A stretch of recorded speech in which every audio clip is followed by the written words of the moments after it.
if society means the welfare of one's fellow human beings.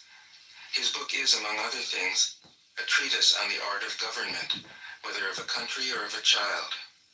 The misperception may arise from his insistence on wei wu wei, literally, doing, not doing, which has been seen as passivity. Nothing could be further from the truth. A good athlete can enter a state of body awareness in which the right stroke or the right movement happens by itself, effortlessly, without any interference of the conscious will. This is a paradigm for non-action, the purest and most effective form of action. The game plays the game. The poem writes the poem. We can't tell the dancer from the dance. Less and less do you need to force things, until finally you arrive at non-action. When nothing is done, nothing is left undone. Nothing is done because the doer has wholeheartedly vanished into the deed. The fuel has been completely transformed into flame. This nothing is in fact everything. It happens when we trust the intelligence of the universe, in the same way that an athlete or a dancer trusts the superior intelligence of the body. Hence Lao Tzu's emphasis on softness. Softness means the opposite of rigidity, and is synonymous with suppleness, adaptability, endurance. Anyone who has seen a Tai Chi or Aikido master doing not doing will know how powerful this softness is. Lao Tzu's central figure is a man or woman whose life is in perfect harmony with the way things are. This is not an idea, it is a reality. I have seen it. The master has mastered. Tao doesn't take sides. It gives birth to both good and evil. The master doesn't take sides. She welcomes both saints and sinners. The Tao is like a bellows. It is empty, yet infinitely capable. The more you use it, the more it produces. The more you talk of it, the less you understand.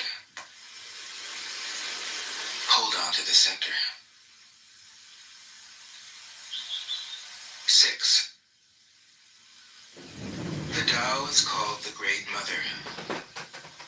Empty, yet inexhaustible, it gives birth to infinite worlds.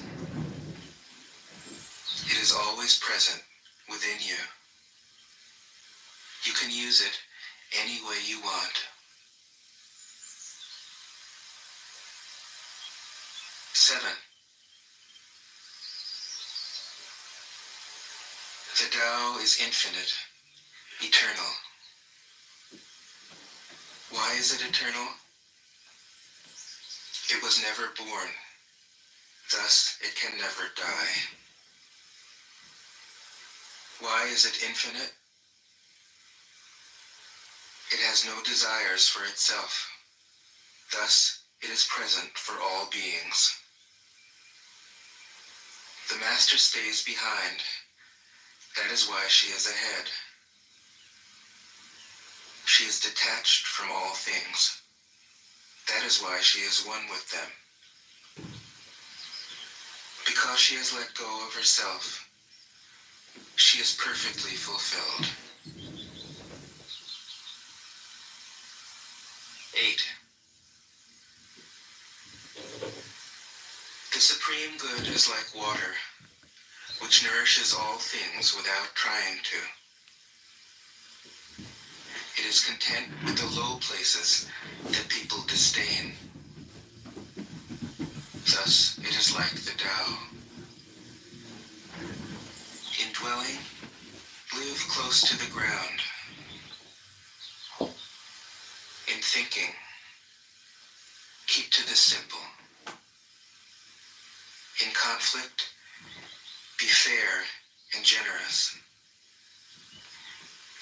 In governing, don't try to control. In work, do what you enjoy. In family life, be completely present. When you are Intend to be simply yourself, and don't compare or compete. Everybody will respect you. 9.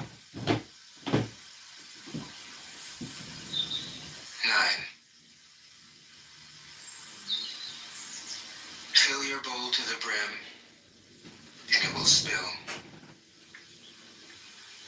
Keep sharpening your knife. Thomas Marshall, he And it will was blunt. Woodrow Wilson's vice president. He was, Chase after money. look at this. There's a guy named Levi Morton.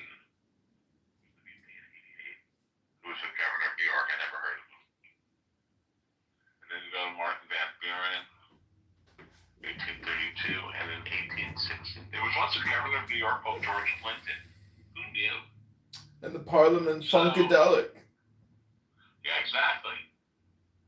If George Clinton could do anything.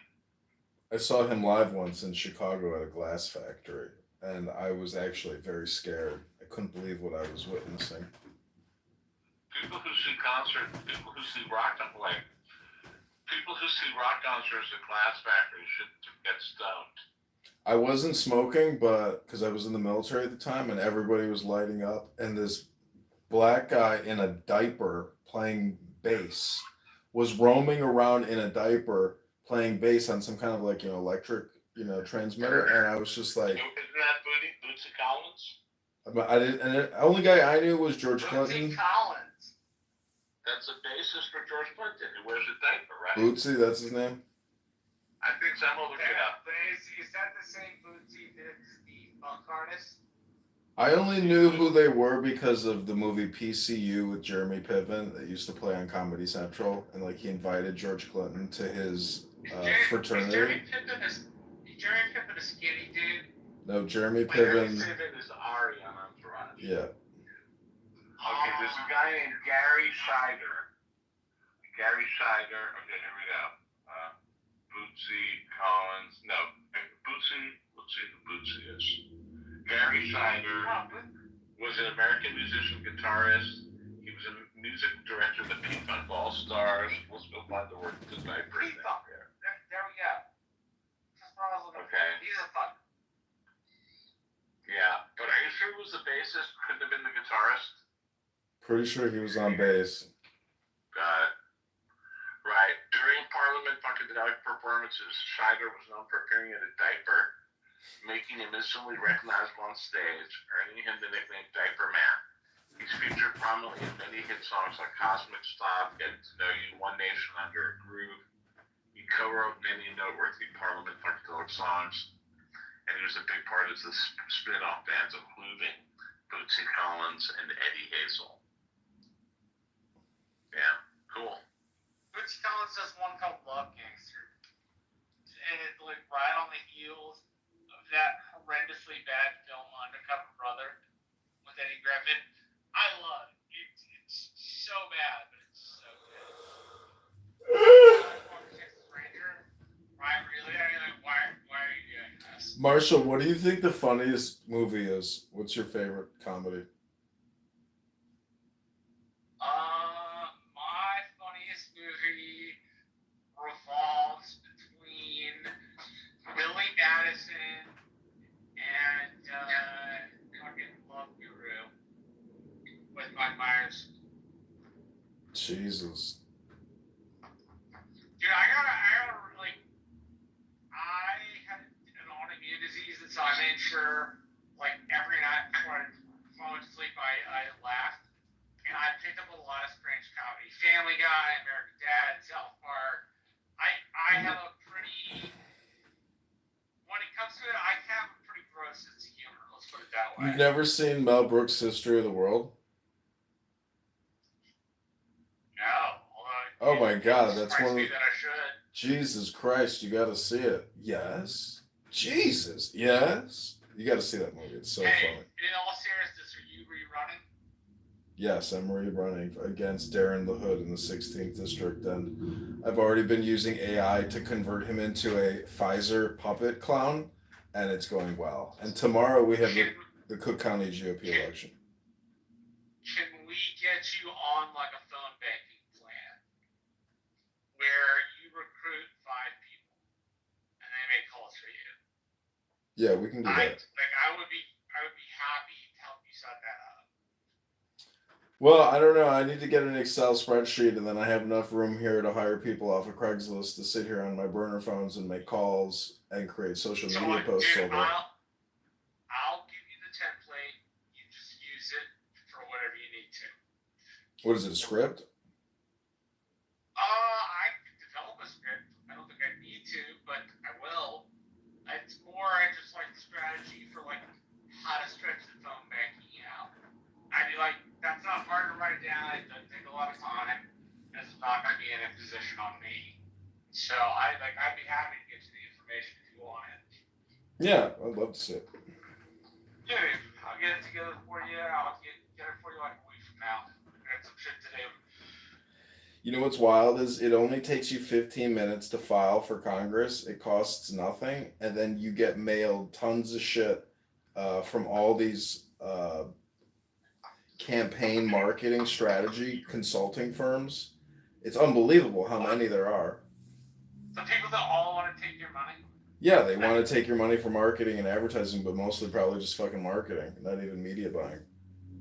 The marketing has become a big part of comms in politics lately, and it's annoying. So I don't need to pay for marketing. I need to pay for somebody to get my name out there. Right? So.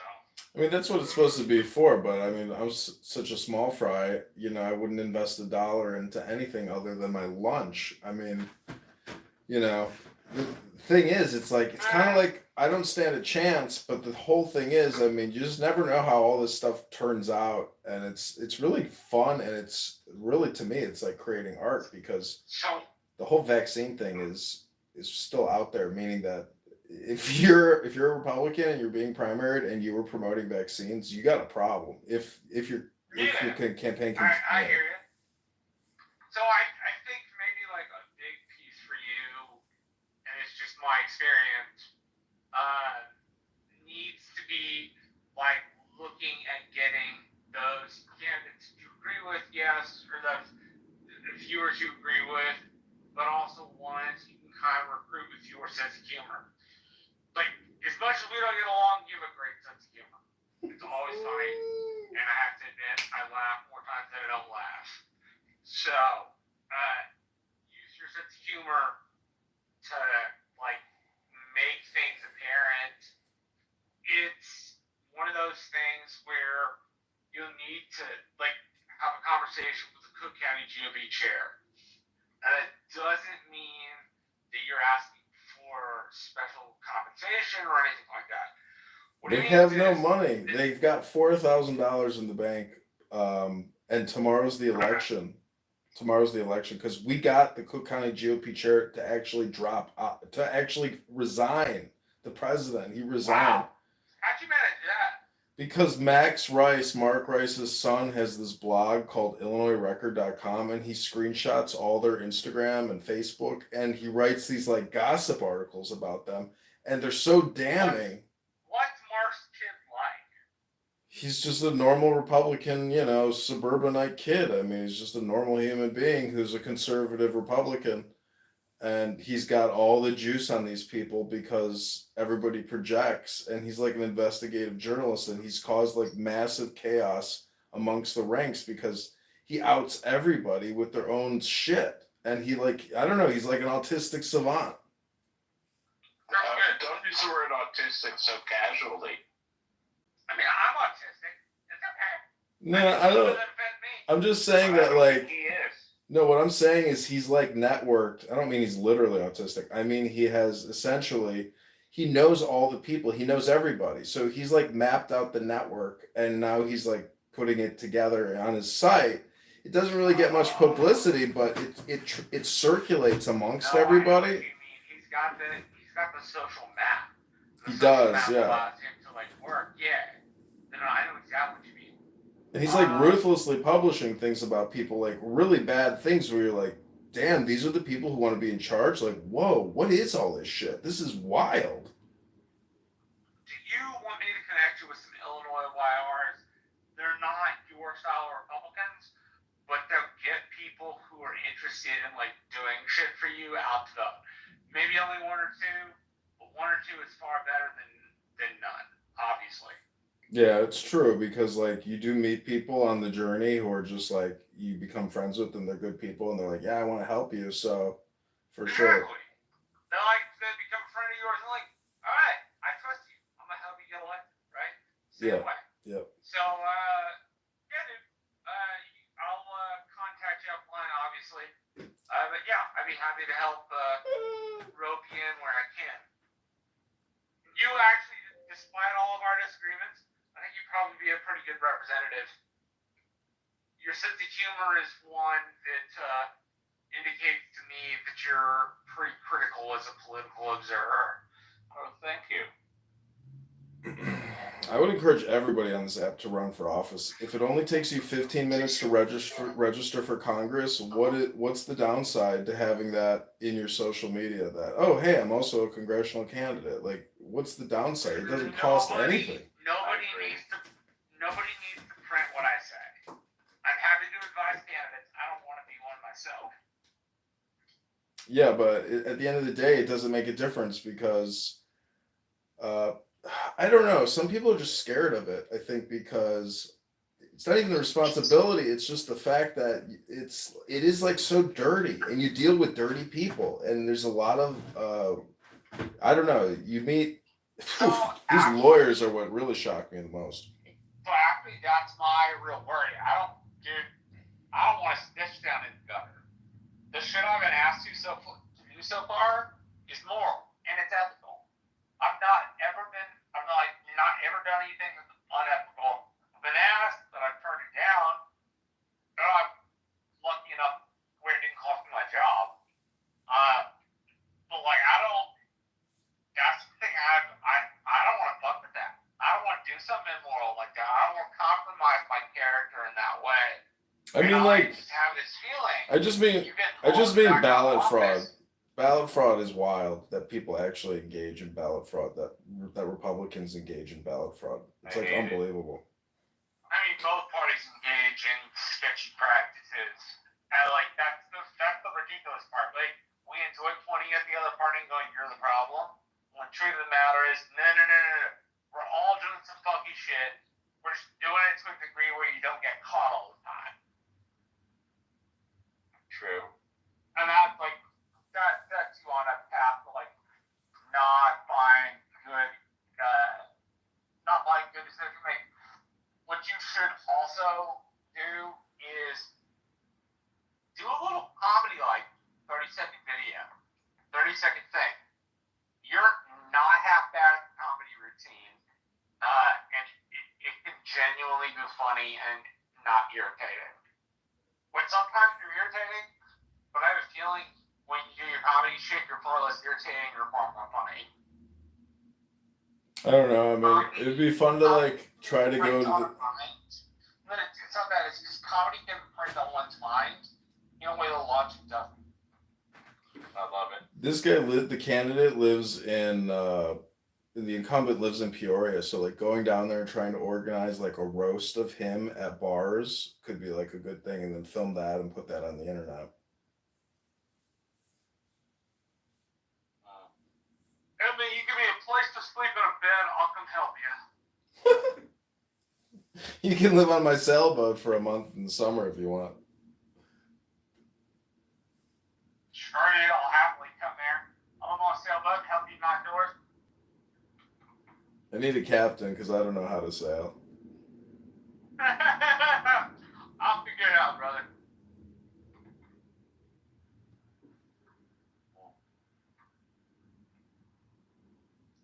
Hey, Scott, you still there?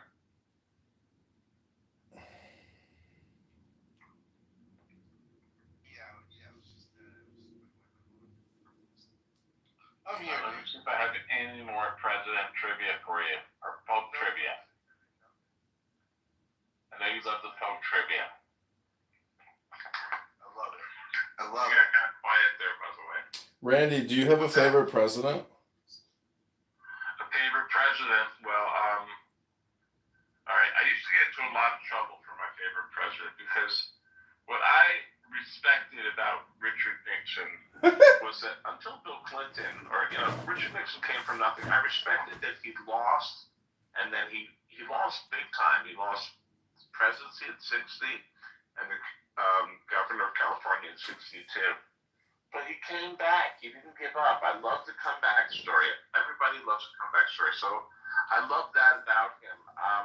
I also love Watergate. I think Watergate is fascinating and a great way to learn about government. And so even he's not someone I wouldn't want to have his career. I mean, he resigned in dismission. He said some terrible things. He was unfortunately, all these guys were anti-Semitic, so you can't be too picky. But I liked him. Is that all right? No, I don't have anything against him.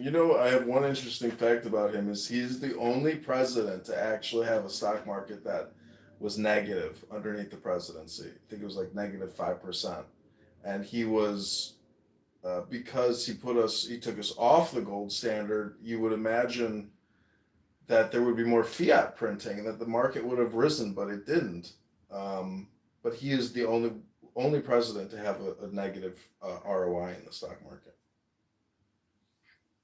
Are you saying that over from when he came in as president, from let's say 69, January 69, to when he left the market, to when he left 5 years later, the market went down? Yeah, he's the only one. I can find the link for you, but he's the only one. You're saying there was a 5-year period where the market did not go up; it went down. It was just flat negative, yeah, like down 5%. Wow, that's scary, dude. I don't think it's really sunk in for a lot of people what happened in the last 2 weeks. We're still like deer in the headlights. We haven't, people lost a lot of people lost a quarter of their wealth, if not more. Yeah. It hasn't really sunk in for a lot of people.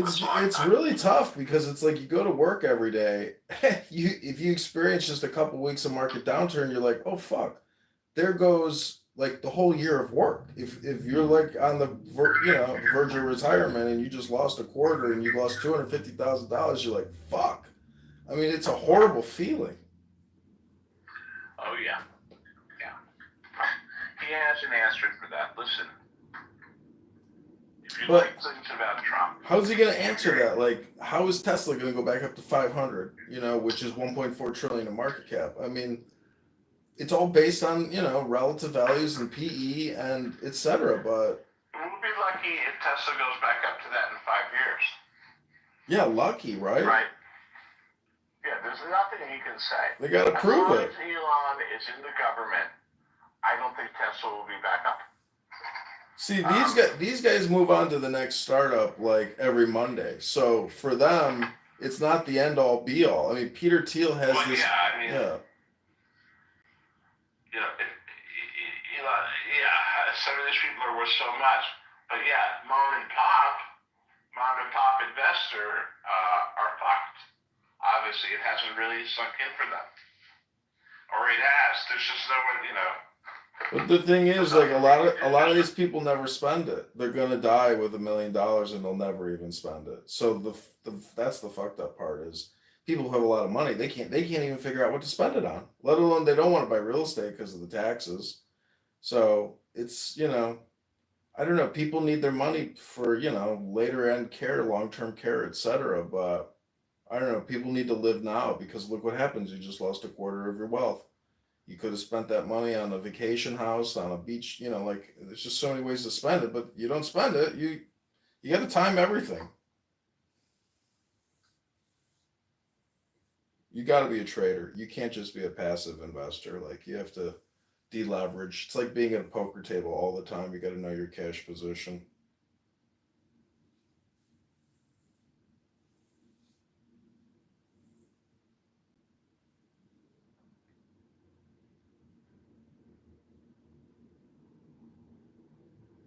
God, are you there? Having a good day?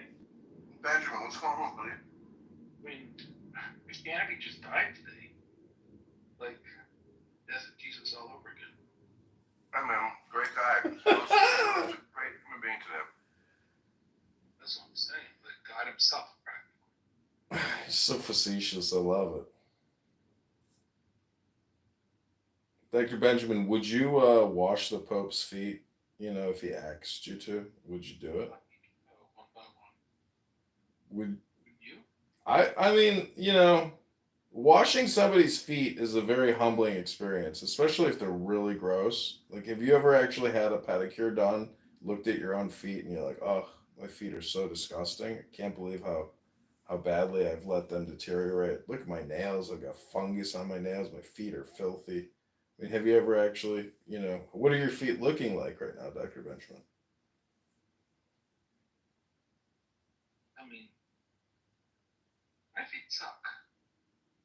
You got bad feet? I mean, they're suckable. Oh, I see. Have you ever been to a podiatrist? It's a very a Jewish form of medicine. I see.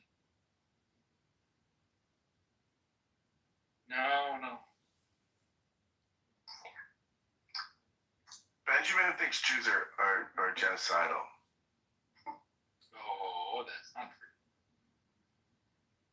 Yeah, you think the religion celebrates genocide?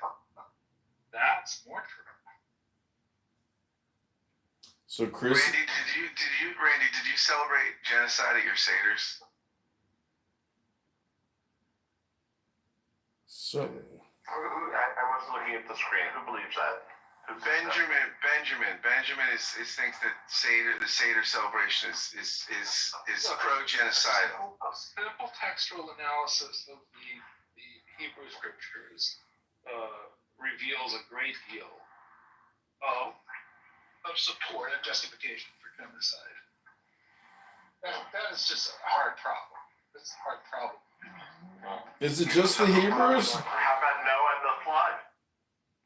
How about Sodom and Gomorrah? You gonna list them all for us? I mean, Yeah, I mean, where you going? I'm just raising you. I'll give you the Passover Exodus, and I'll raise you one Noah's flood. If you give me Passover, I'll raise you Easter, which I think is also genocide. Well, I don't know that story. Benjamin, do you think you're technically just meditating when you talk to people about genocide? I am not. I don't know. Listen, That's a really good question. Danny, my question is, do you think that Hanukkah is also a genocide? I'm just gonna say, Hanukkah is not very pretty. You can. What holiday is not a genocide? Whether you dig down for a genocide. So what holiday is not? Is that what I want to ask? I don't even get out of bed to celebrate a holiday unless it's genocidal. Yeah. What about Yom Kippur? Yom Kippur is just New Year's, isn't it? No, it's tied in with that. Yeah, you know what, buddy? It's the Day of Atonement. It's the day you apologize for genocide. Welcome, Mark.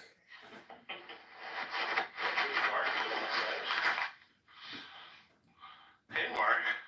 Randy's having an intimate relationship with his microphone. Mark, we were just talking about Max and how he's got a social map and network flushed out of the Crook County GOP. Oh my God! Did you see his story tonight? Yeah. You saw that? Yeah, it's unbelievable. He's got so many screenshots that are so damning to so many people. I don't know how these people think they're just going to be able to waltz around and talk a big game when, you know, he's got him investigated. The guy with the screenshots, that was the Eric Anchor, but he's working with Aaron Delmar, and Aaron's gonna win. It's tomorrow the vote, and he's gonna win. I talked to like all the people that are voting. These scumbags, some of them have voted absentee.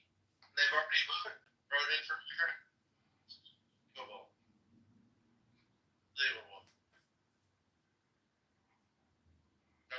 Well, Do about it. Right? Strict. he's a soul raper. I got soulraper.com.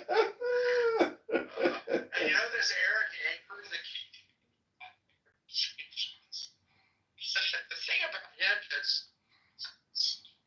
sort of special needs. It's bad about like. First of all, Mark, really hard to hear. I'm sorry, I don't know what to tell you. It's it's like sad that he's like a little bit. He's a dictator and all this stuff. It's so crazy. Pretty funny. Hey, do you know that I won your district, by the way? The 41st ward. Randy, can you mute your mic? I can't really hear Mark. I don't know if it's because your mic's open. Oh, that's much better, yeah. So I won the 41st ward. The only ward that I'm in Chicago, I won outright with, the whole vote. Vote by mail, in person, early voting. I beat Raja there in Chicago. Oh, wow. Trump won also. But me and Trump, I think it was the only ward, the entire ward that voted for me, or voted, for Trump, Right. Republican. Yeah, there's a lot of Polish here. Yeah, and police and fire too. They're big time. Yeah, yeah. So it's not because I worked that area. I probably worked that area the least of all the areas I was in, and I won it. It's very frustrating, this Republican politic bullshit. I tell you, very frustrating. What do you mean by that, Mark? The party I'm in is so bankrupt and corrupt that it's just very frustrating. They make deals with the Democrats. Makes it really hard. So to win an election, I have to fight the Democratic course, but at the same time, I got people coming at me from behind, and on my own party, I got to fight. Makes it really frustrating. It makes me think that eventually, over enough time, I will run as a Democrat to try to just infiltrate and rebrand the Democrats, because it's possible that by going the opposite way, philosophically being the contrarian, you could actually have a greater chance of success by doing the opposite of your true intentions, but essentially reframing and rebranding in the process. Yeah, no, it makes total sense politically to do that, especially there are parts of Chicago that haven't been Republican in 100 years. So why would I? Max kind of did that. He ran the 9th, congressional. It hasn't been Republican in probably close to 100 years. So what would make us think we have a chance of winning, What if you do a nickname? Do it like Trump does. He's good at that. Do a nickname to brand. Like, oh, I'm the old school Republican. Whatever that means. Well, it could, but what's funny is people really all over the country, they tend to vote straight ticket. So even if you differentiate yourself a lot, if your party has never won in a congressional district, for instance, or it's what they call say a D, Democrat plus 20, it's statistically impossible to win in a district like that. The only way you win is if you're voting. What if you target, like any salesperson would do? Yeah. Focus. If there's an objection, let's say 60% of the problem, you can kind of zero in on that, knock that out, maybe. Yeah. No. Listen. My result. I did all that you're saying. Had nicknames for my opponents, slogans for myself. I had Tom Homan was one of my big supporters. So my little rhyme was, bring back ICE, vote for ICE. I got almost twice as many votes as the guy that ran 2 years ago and 4 years ago. I did way, way better. I did the best in the state in terms of that. And my opponent spent $8 million against me, and the second most expensive race was only $3 million. So, against great odds, I did pretty well, but I'm just telling you, I'm running in a district that has been Republican recently. It's been it's been 2 Republicans and 3 Democrats over the last 20 or 30 years. So it goes back and forth. But the races where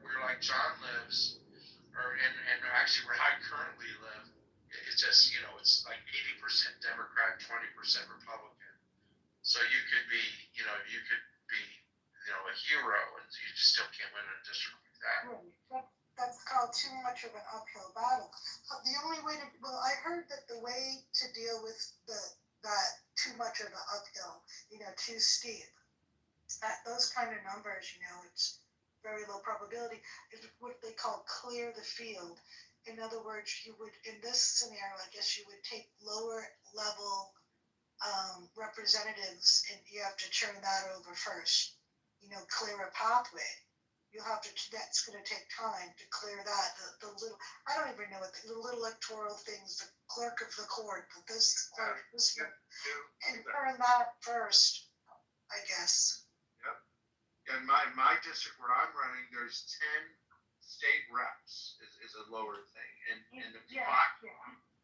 of them are Republican and 5 of them are Democrats. So that's which why I have a decent chance. And then I actually am working to get the 5 that aren't incumbents to recruit 5 new people to run, and I'll actually give them some money and support them and try to help them in different ways, because every time they get a vote, it gets me a vote, and vice versa. So we all help each other.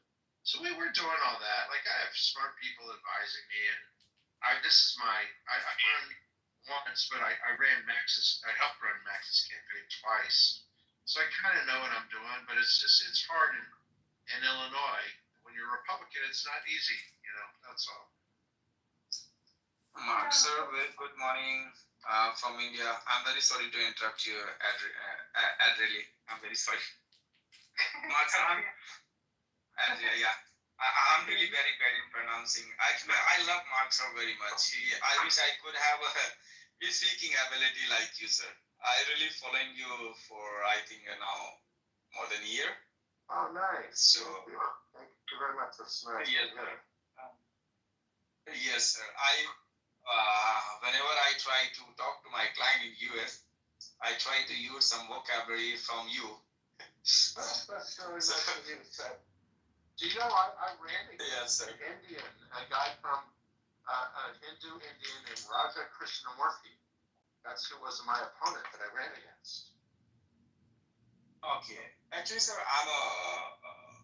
my name is Suraj Kumar. I'm a Christian. Oh, okay. So, yeah. You are a Jew, right, sir? Ladies and gentlemen, you all come a long way to be here tonight. We all have to be me. They don't seem to like the Hindus. Is that the way it is? Right, sir. I, sir, like most of my clients are, I have 3 clients. They are Jews. I do IT work, like we deals in software things. Some like a lot of, not a lot of, but some. I have 3-4 clients. They do outsourcing their IT work to our company. Sure, it's very popular too. What is the business like over in India? Sorry, sir? What is the business scene like over in India? Sir, it depends on the industry. Like, if you talk about IT really going really well. Like, presently, I just got some multiple projects. Layoffs? Sorry? You said IT is going badly. I asked you, are you referring to mass layoffs?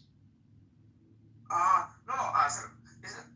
I'm saying IT is going well, not bad. I'm saying IT is going well. The only thing is that right now, because Trump has came, so a lot of people are afraid in India that if Trump said stop everything and let the Americans should get job, then it's going to be really, really big loss for Indians, because right now in my company, like I'm a founder and CEO for my company, and we have 25 policy. Outsourcing is going to be a really, really big problem for Normally our pretty good. You guys can get together like a good team, solve a lot of problems for English speakers around the world. Yes, but sir, like, like the client conversation, I'm the only person who deals with them. I have a project Also, manager. is it so bad if like America is bad? Wouldn't you also be able to outsource some jobs to like England and Australia or whatever? Sir, I'm serving South Korea, UK, and US. Now we are discussion is going on. Sorry, sir. Plenty of spots. Yes. So now we are discussion is going on with this Argentina. So hopefully I'll get some work from there. That's all, sir. I serve. How about you, sir? I'm an attorney from New York. Oh my goodness. You know Eastern Hub? Ticketing platform? Sorry, what? Eastern Hub. STUBHUB. Eastern Hub. Did you say StubHub? Yes. STUBH. S for Suraj. T for Tonga. U for United. B for Eastern Hub. So it is a ticketing platform, and we are the one who taking care of their entire IT earlier. But now they had taken back to I think some other country. I'm not sure. Outsourcing. Yeah. Could be easy for other countries to develop into the space. Right. So that's really. And I want to have really good friend like Mark. Sir. Mark is really how can I say? I don't know which industry he is, but I really like him personally very much actually. The way he presents things, I really like actually personally. So, would you say that the Indian business markets are being affected heavily by Trump's tariff decisions and the like? Yes, right. Yeah, not much, but China is the one. They are, and see, the Chinese are very clever. Chinese people are sending the goods to Indonesia, and from Indonesia they are sending to US or some other country like Singapore, like where China and some other country has good relation, like Korea. So they send to Korea, and from Korea they will think have. that the tariffs may empower some of the client states of China? Of course, definitely. Why not? Definitely. That's of course. That is going to be a really big problem. But so far, India.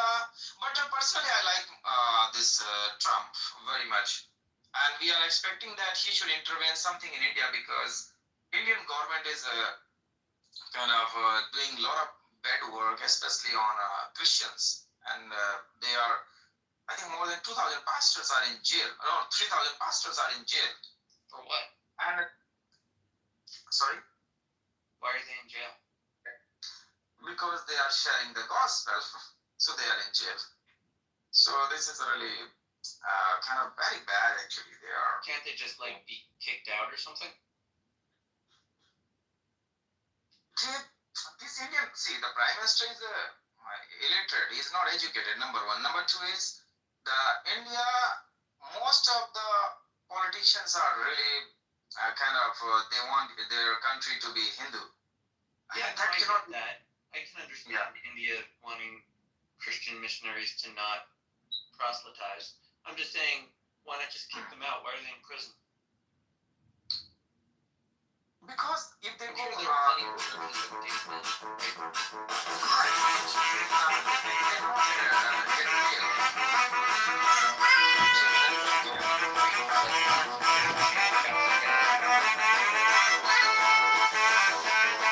I'm saying like suppose because the Indian government is not listening to Indians. Now we are praying. They got an Sorry? opening. What's up? Can you say again? I said you could call the Vatican if you're looking for Christians to come Right. stay with your prisoners. And I said that they had an opening, so, you know, you could send a preacher there. Right. So let's see. I don't know, but this I is think really the because Pope I know. would do well with an Indian Pope. Have we ever had an Indian Pope? Yeah. But India has also a lot of denominations like Baptist, Methodist, Presbyterian, Catholic. Yeah, Catholics have put hold. Maybe they'll clean up everything. Do you know it's not actually pronounced Pope in Latin? It's pronounced Pop. Yeah. Isn't it Papa? Well, in old-timey American, it's pronounced papery. I'm just saying. Some people say Pop. Some people say soda. Yeah. Yes. It's exactly correct. Right. So this is a big problem, but yeah, there's like I don't know whether you know one Australian missionary. They some Hindu people they burn their 3 kids and and husband and wife. If I'm you saying, if you remember. want to keep the place Hindu, just like kick the Christians out. Don't throw them in prison. But where they will kick them out. Suraj, why are they persecuting Christians? Places. Go find me a Christian that won't happily take them in. Suraj, didn't you hear the conspiracy that Jesus went to India and met with the Buddha and he brought back the Enlightenment to the Middle East? So like why are the Hindus upset with the Christians and Jesus? I don't understand. Why are there thousands of preachers in jails for preaching the gospel? They don't want Christian stuff. They have their own heritage. Leave them alone. They're anti-communication though, no, Suraj? No, they are not anti-communication. They are our telecommunications hub. Have you been paying attention? And you're like telling them. Just saying, it sounds discriminatory and maybe. Fine with their ancient Sanskrit. Fuck you.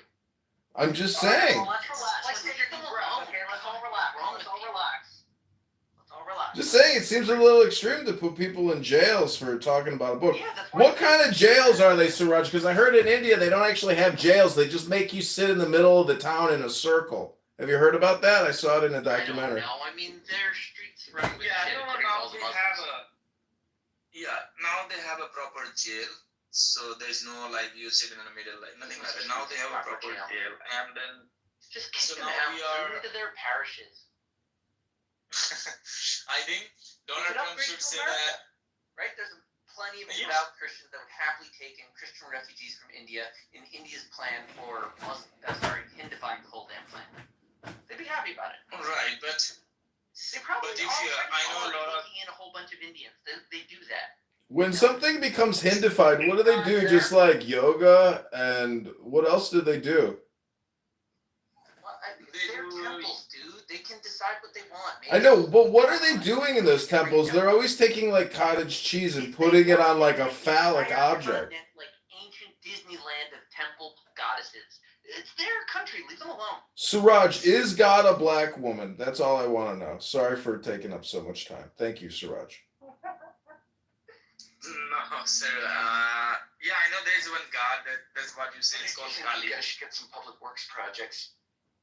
Scott, or either infrastructure everywhere. Yeah, that's true. Yeah. Just like it's Yeah. always true. We do not have enough infrastructure, and we have more people than like we definitely planned for with the infrastructure we have. Right. So Do you- what you do? Like, looks like you have a lot of knowledge about present situation. Blowhard What- from New York that talks a lot. Suraj, did you know that it was Alexander the Great that brought plumbing to India? Yes, he is the one who found the idea. Yes. No, modern plumbing. He actually brought modern plumbing from the Greek islands because they were big plumbers over there in Greece. Very good at it. Alright. They didn't have plumbing in sir, India. Sir, I think you should come to India.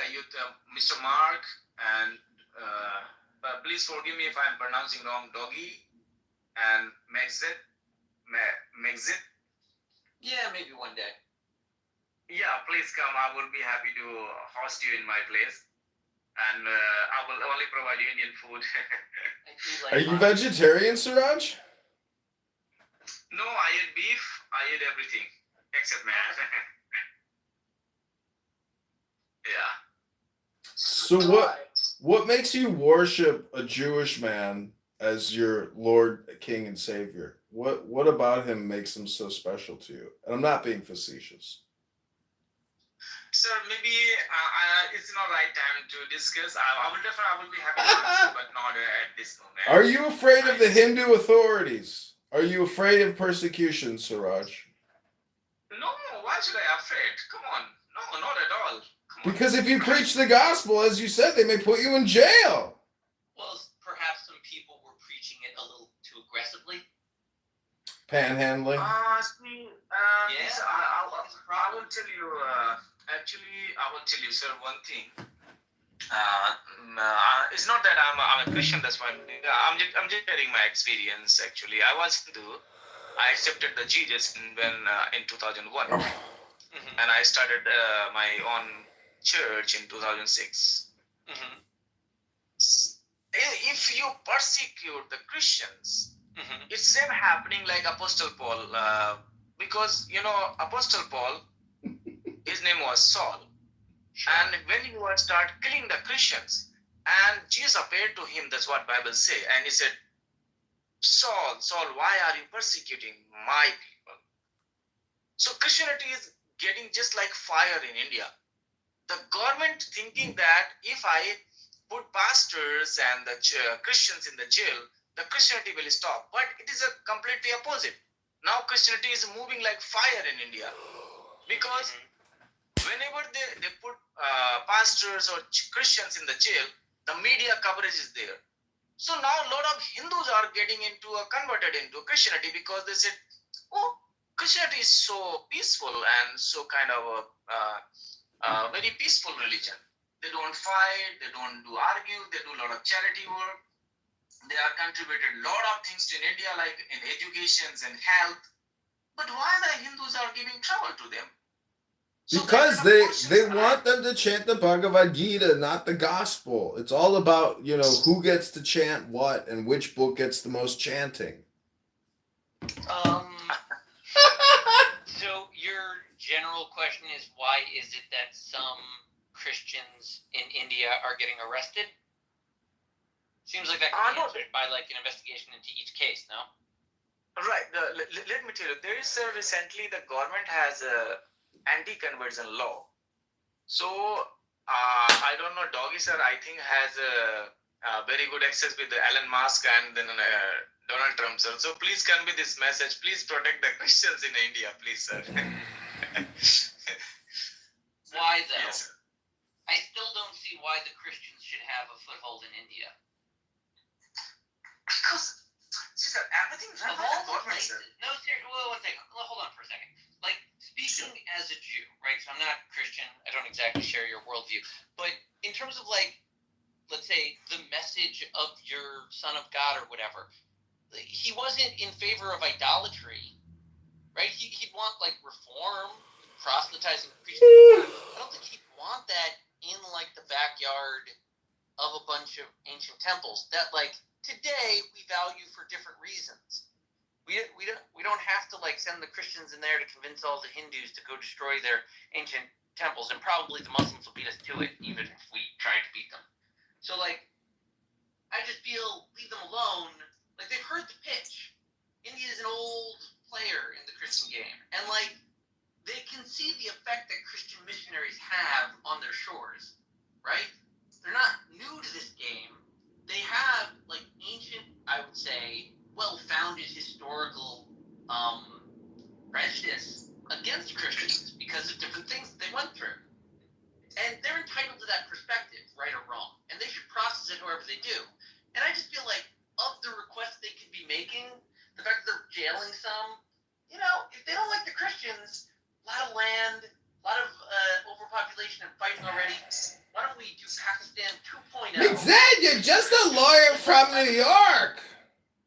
Why do you have to have an opinion on Christians in India, McZed? You're just a lawyer from New York. I think that the Christians should stay out of India. I think that they're just going to gum up whatever development India is entitled to.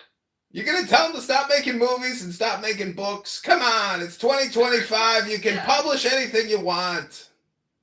Yeah, and I would tell the Christians they should get better material. So, can I go ahead? Wait, better material than cannibalism and human sacrifice and blaming the Jews? Like, this is an amazing story. Yeah, shoot higher. Horror is like low genre fare. Like The pontiff has arrived. David, I love the jacket. No, go big. Tell a good story. Like you said, you can publish anything. Might as well be good. Right. So, I'm saying, like, why should we be concerned about the abuses that India extols upon Christians? Suraj, don't you think Jesus and Krishna are very similar? Theologically speaking, of course. no, not at all. Not agree with you, my friend. I mean, we have to He realize. doesn't like the Hindu roots of Christianity. That's not his bag. He sees Christianity as a great light unto his people, and his brothers are steeped in sin and foolishness, and he has to bring the light to them. But, like, from my outsider perspective, I feel like you guys are fighting about each other's culture, and I defer to the guy that has a temple still standing. Suraj, do you think that Hamas? Anybody who's been to India, like they are not very nice people when it comes to other people that are not involved, that are not either Hindu or not like. I mean, they've got their own creepy system set up. They're like, but they're not nice against world. I haven't been to India, but I know plenty of friends who've been to India. And, David, don't you do yoga? Some of your best friends are Indian. But the people, they're not very nice. That's me. It's all subjective, David. You just haven't drinking the blood yet at a Kali festival. It's a lot of fun. Wait till you go do yoga at a Hanuman party or go to a Krishna yoga festival. Whatever you went through. That's not to say what they are. Wait till you go dance with the elephants in the forest with Ganesha. Well, for the record, I haven't been to India yet, but I can speak to friends who have been to India. Expand the manufacturing over there, David. It's a big opportunity. Yeah, but my friends who've been to India, they have very strong opinions on I people think your friends could contribute to this conversation very well. Suraj, what would Jesus say about Hamas? They love it over there. The Israelis, it's their favorite place to visit. The big stores, do love India. the Israelis go there all the time. That's their favorite place. India must be a reason. I'm not sure. It's cheap. They like it there. What do you want? Yeah, maybe. They go to Thailand because it's cheap. What do you want? They like India. I thought it Can I? was a spiritual thing. I don't know. Suraj, what would Jesus say about Hamas? I hear people in America like going to Hawaii. They think it's Why I don't know. Hawaii? It's nice. I think Doggy said, I think you need to bring Donald Trump sir in this group or maybe Elon Musk to only solve this problem.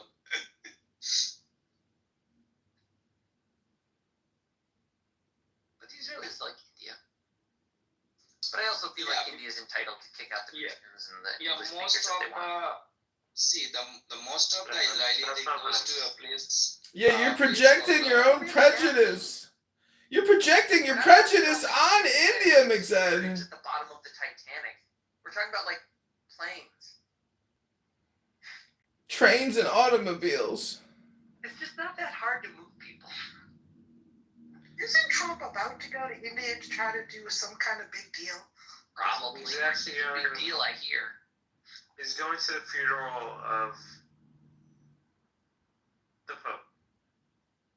He's gonna go? Yes, he already announced he's going to go to the funeral.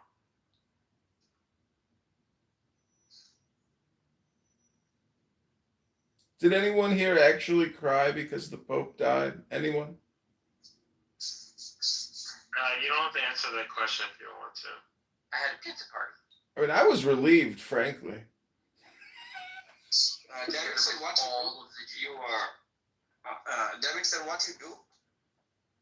I was horrified to see Vance being like Vance, the last guy pretty much to talk to him, and then he died. Maybe that's why he died. He's a skull and bonesman. They need to test the body for arsenic. That would be allegedly, and let's not spread that rumor. David, is that a goose down jacket? It's beautiful. Are you manufacturing those now? I'd want to kill myself if Vance visited me. That would hasten my death. Really? That's a terrible thing to say. Haven't you looked into a beautiful man's blue eyes before and said, wow, what a beautiful set of eyes? He looks like a religious zealot, like some kind of Stepford son or something. Suraj, you know his wife is Indian, right? Have you seen J.D. Vance's beautiful wife? Yeah. Who do you think is better looking, Vance's wife or Nikki Haley? Vance's wife. Well, it depends what you're into. It depends what you're into. Better looking than both of them. What's up with all these women having these scarred up faces with acne? Anyway, just wait, please. David sir, have you been to India, David sir? He said he has not. Okay. I thought he had been to His India. favorite cocktail, though, is Bombay Sapphire.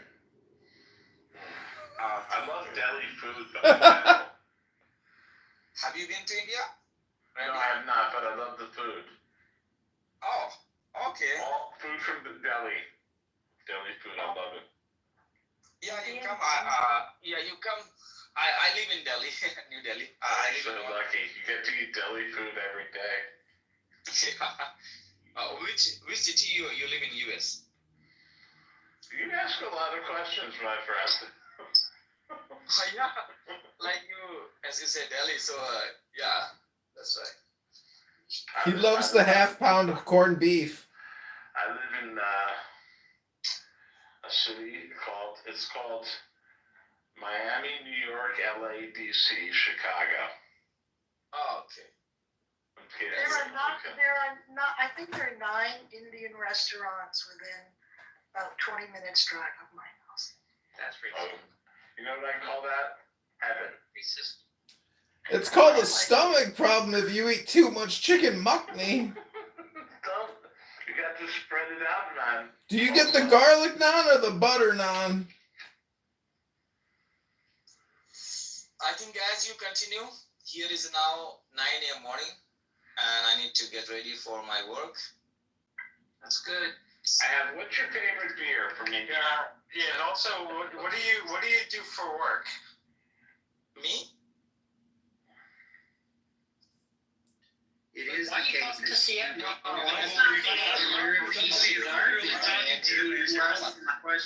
on, Andrew. I asked you a question. I don't know why you're obsessed to. David responds to you too. CM, Respond to me, please. listen, my brother. I know you Andrew just wants to jibber. Hold on. Doesn't answer the. Hold on. And also, Andrew, you constantly, look, I don't appreciate you teasing CM calling him Down syndrome when he does mathematics that you can't even comprehend. Oh, I don't care. You can have Down syndrome. Look, here's the thing. Except I don't have different things. Rational human being. Yeah. Modern 21st century human being. And You still speak like somebody from 1700. You would be upset. There's a reason why several people who are not with me, they're not my let's say biggest fans, absolutely are in solidarity with me on CM. Okay? There's a large.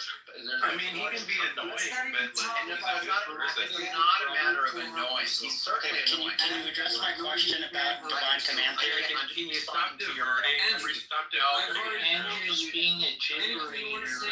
Why don't you say to me in a private point about you don't like Andrew, someone asked you a question. Right. Why are you fucking I heard making it, a show bud. about this? You can't help yourself, Thanks, bro. bud. So, Abe, I'm responding to you making the claim that you don't, or making the point that you don't like it, that I say something about CM, saying it has Down syndrome, et cetera, but he has he does math that I don't understand. Look, I'm not saying he doesn't understand math. I'm the one who repeatedly said that I think he actually does, in fact, astonishingly, have a PhD in the philosophy of math. Great. But it is not the case that means that in other areas, he can rub 2 brain cells together. He says some of the stupidest stuff, and there are people that are completely opposed to me who can't stand him on this stage. Now, I haven't asked even one time. Can you answer my question now? I see you get responding in your own theist rooms where your own fellow theists If I've asked can't believe the gibberish coming out of your mouth. okay. And I said, I was like, dude, it's not even just me. The point is, when It's you not say just God atheists. shall not kill, 2 things. God doesn't issue commands to himself. One thing we all need to get on the same page on. Second thing. What are you talking about, Boss? Okay, Brian, that's all right, Bob. Second thing is, We're not going to be on the same page about it, Haas. Second thing is, all right, well, Haas, just hang tight, Haas. The second thing is it's not thou shalt not kill. Just go compare the Bible translations, all the renderings. You will see thou shalt not kill very little. What it says is thou shalt not murder. And that's the appropriate rendering of the Hebrew. Now, if you want to say, well, that's murder. Well, who assesses that? I'm not going to accept your assessment. I take God's assessment, not yours. Okay, so you're a divine command theorist. Indeed. Right. So, but hold on. But number 1 is that I said you believe that God is telling you not to kill and also not to rape.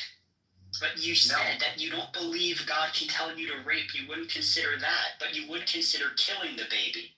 So why would you consider one and not the other by your lights? Sure. So killing a baby is different than rape. So we're talking about deriving sexual satisfaction, first of all. So there's some... The fuck are you even talking about? All right, no, stop. Jesus, this is ridiculous. Get a life. Go read a book. Turn a movie on. Go for a power walk. Cook a dinner. This is fucking disgusting. What kind of conversation and debate is this? This is making me sick to my stomach. How can you even talk about these things? This is disgusting. I'm reporting this room and I'm reporting all the mods. You're making me sick to my stomach.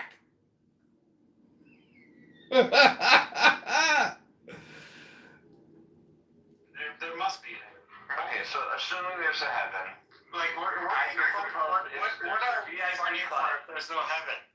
let's put it this way. Imagine heaven as a giant airport. Pope is in the VIP lounge, like the top VIP lounge, and he definitely gets on all the short lines. He has like a VIP pass all the way. He's flying business class. And all the way. Maybe even private. And if he is a servant of Satan, leading all of the worshippers to falsehoods and sin, what then? How He takes the bus. And he's not even allowed in like the VIP lounge at the bus station. He just, You gotta pay extra if you want access to the buffet. Dude. You get along with Rabbi Harold Kushner. I think in a way he's parallel to him in his world as Kushner. He's the one who wrote the book, like Bad Things Happen to People. He was my rabbi, actually. He was very good. A lot of Jewish people said he was too light. God wasn't as strong. He wasn't as supernatural a God as they wanted it to be. And I thought in the Pope world, he was that guy too. That's why I liked him. In that genre. Well, we got a new pope coming up. No time to mourn. Who's it going to be? Who's the That's the secret council. Well, the New York Times had like a short list. But there was just last year, there was the movie Conclave. They got a re-release Conclave right now. Why? Yeah, you can go on Polymarket and you can see That's why the media gods decided we needed to Wait, I vote for the Italian guy. I think he should be it. Well, he's number one right now. Oh, good. Italians. That's an inside job. You're talking Pietro, right? It is their state. They really should have single. Yeah. What about a Chinese Pope? Will we have a Chinese Pope in our lifetime? Because from a PR movement, I don't think so. Will that make the Chinese people happier? I don't think it'll do enough. If it did, that maybe it'd be worth it. It would be worth it.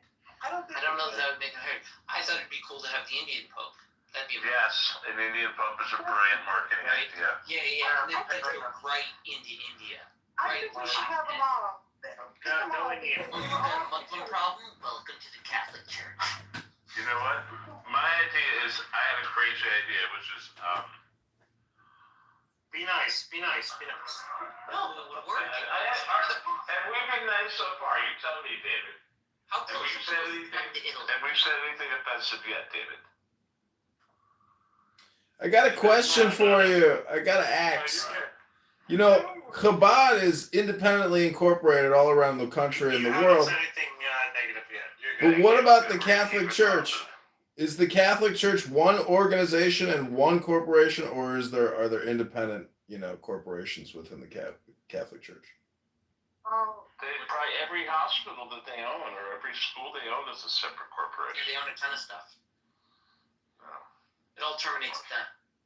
They all get to be tax-free, though, right? That's what a lot of the Protestant Reformation was about, a land grab, right? The king, because none of his land belonged to the Pope anymore, gained ownership of all that land and gave it to some friends, and he sold it to people, gives people a wealth transfer. It was like a whole thing. Yeah, and that was some of the general Protestant. Well, why can't I just make my house into a nonprofit and stop paying property taxes? These property taxes are killing me. stopping Hey, it. that's an idea. I can turn my house into a Chabad. What do you think Scientology did, dude? Oh, maybe that was the. That's a very complicated topic. I mean, the IRS has fought that for forever I until didn't say it's like an easy topic. It's just like Right. these things have been done. That is what the tax exemption is. And it's a kind of a preaching. It's a claim about the type of organization you are. But it is also a tax haven for like tons of stuff. People just throw stuff in there like a black hole. yeah. And the Catholic Church sits there and makes their mountain of gold called Vatican City. Right? They're sitting on the gold. Fuck it, I'm moving to the Vatican. You're trying to get there, you gotta basically be like, what, a eunuch?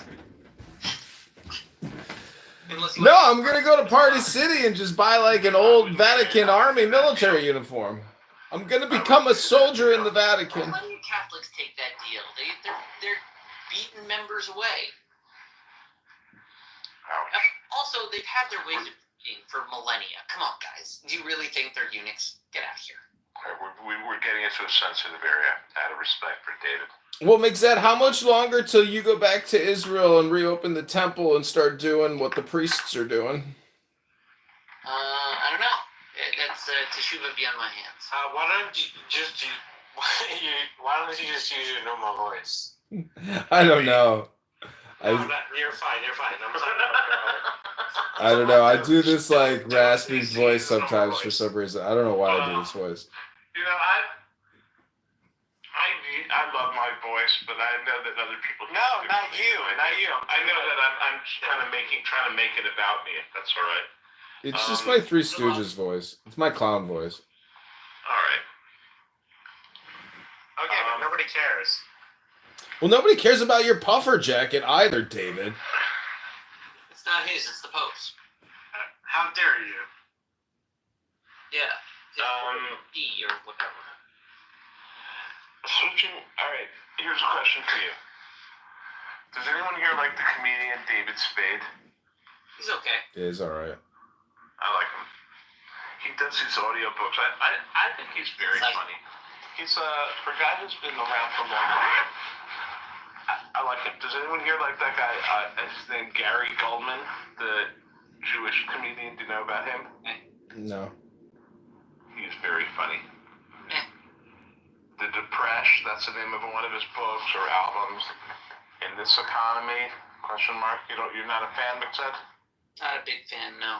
He does that routine about And of others. abbreviating the states. Right. I love that. Mixed, what's your favorite comedy movie? Comedy movie. Good question. Like the funniest movie? Is it a Mel Brooks film? Is it an Adam Sandler film? You don't have to answer that question. Why? We're trying to have a room. This is David's autism. David says that with everything. I don't know. It can't be Dinner with Andre. It's got to be something funny. You know, he has an ulterior motive, so I choose not to answer. Who mentioned the movie really hard. PCU? Did somebody mention PCU tonight with Jeremy Yeah, Piven? that was me. I saw that. That was bad. It was. I only brought it up. Shot on my college campus. It was written by alumni in my school, and it was shot on the college campus. Listen, there's some classic comedy movies like Airplane, which is inarguable, Caddyshack, Right. House. But like, the thing is, What's better, Airplane 1 or Airplane 2? Airplane 1.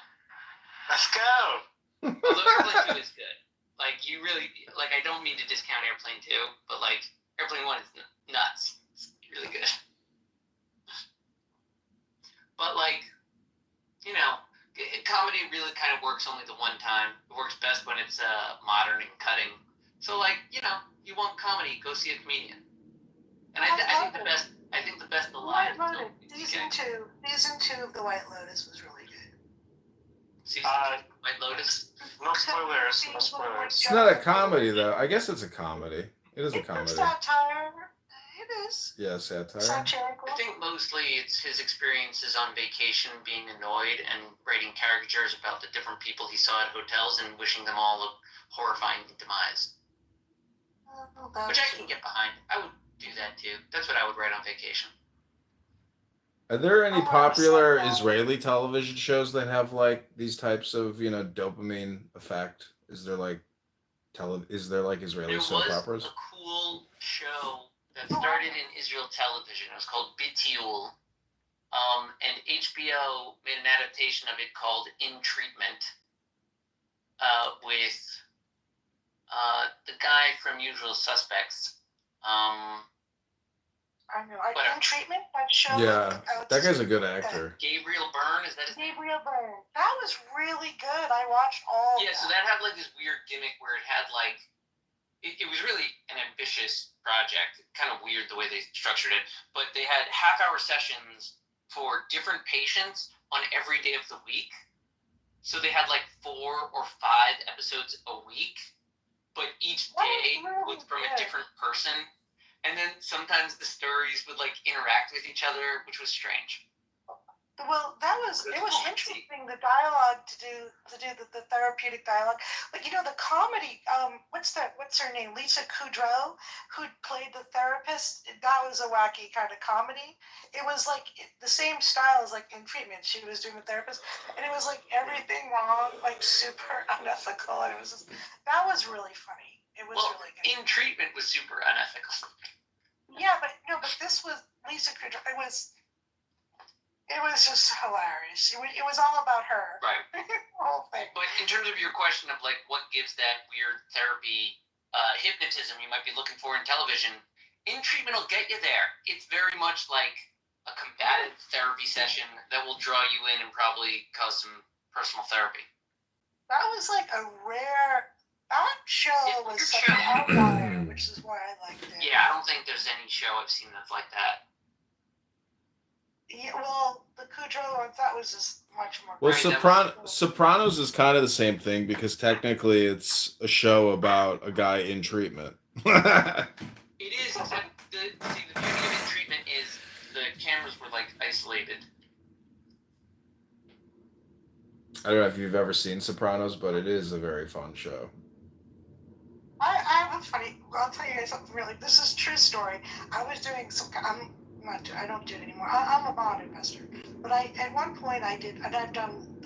I'll jack of all trade, different stuff. But at one point I was doing some online counseling. I had this call where the guy he was calling because he was scared of the law because he found out his boss drilled holes in one of those gyms where, I think, what is it called? Cross thing, where it's really intensive gym. And the owner of the gym drilled holes into the ladies' locker room. And not only that, he set up a camera and recorded this guy's crush who he has at work. And she was working out, and he had kind of a crush on her at work, and he invited him over to watch the show, which was her naked in the shower. And so the guy was just beside himself. He was OCDing about this. That was the kind of calls I got. And I'm like, oh my God. And I'm like, this guy goes and drills. And I'm thinking this is somewhere in Illinois or place like this, or some city where these women are getting recorded naked at this CrossFit training center. And I'm thinking, I saw that in the news actually just a couple of weeks ago. They arrested some guy who was doing that in Illinois. Really, I wonder if it was like Let me find the article. This is crazy. Let me find the article. But I did just read this. Let me get you the article. Really, this was my call was. It was a while ago. It had to be about 4 years ago. So when I did this, I was like, it's international. I could just take calls. When the getting was good for this, and it was kind of new, and you could do this online. I signed up on this website to take them because I think, I could just turn on my phone. Yeah, this happened at Planet Fitness. I had a free psychic reading hotline, and I had people calling me all day long for free psychic readings, and like 90%, 95% of all the calls had to deal with broken hearts. Nothing about health, nothing about money. Everything was just broken hearts, loneliness, sadness. I hear that's huge, though. I hear that the fortune telling thing is really big. Some of these people, I got a call from, and I'm not sure who it was. It might have been not Jimmy Kimmel. On that level, a talk show host with issues. I had calls from, so multi millionaires. Some people interesting that I would never interact with. I'm on the East Coast, so it was kind of interesting. I mean, those were kind of rare. Some people. My sister used to work for California Psychics. I don't know if you've ever seen their ads, but she was billing $200,000 a day in credit cards over the phones, and they were I built. should sign up for that. I don't need the aggravate. It's two Jewish guys that own the business. Oh, for California Psychics. Yep. It's called It's called Outlook Amusements. That's the name of the corporation. Maybe I don't. They're doing 20, 30, 40 million a year, 100 million a year even in therapy and psychic readings. Oh, nice. Wow. Scott, you there or no? Scott is sitting Shiva for the Pope. Shouldn't we all be doing that? That should be the name of this site. Shiva for the Pope. That would be the perfect room name right now. His nickname is Poopy. Oh, I've got like a business idea now because of this room.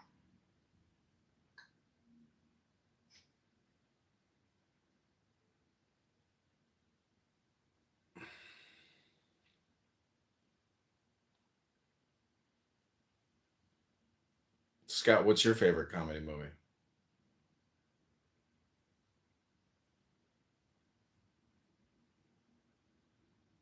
Well, IT Crowd was pretty good. That's kind of unique.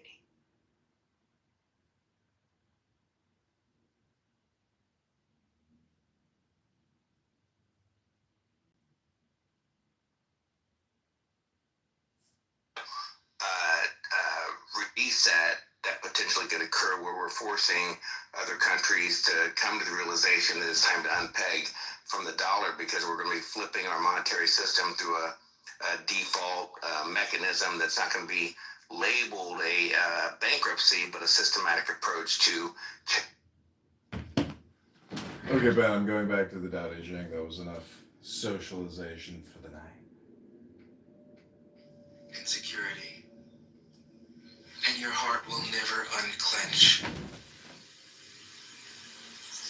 Care about people's approval, and you will be their prisoner. Do your work, then step back. The only path to serenity. 10. Can you coax your mind from its wandering and keep to the original oneness? Can you let your body become supple as a newborn child's? Can you cleanse your inner vision until you see nothing but the light? Can you love people and lead them without imposing your will? Can you deal with the most vital matters by letting events take their course?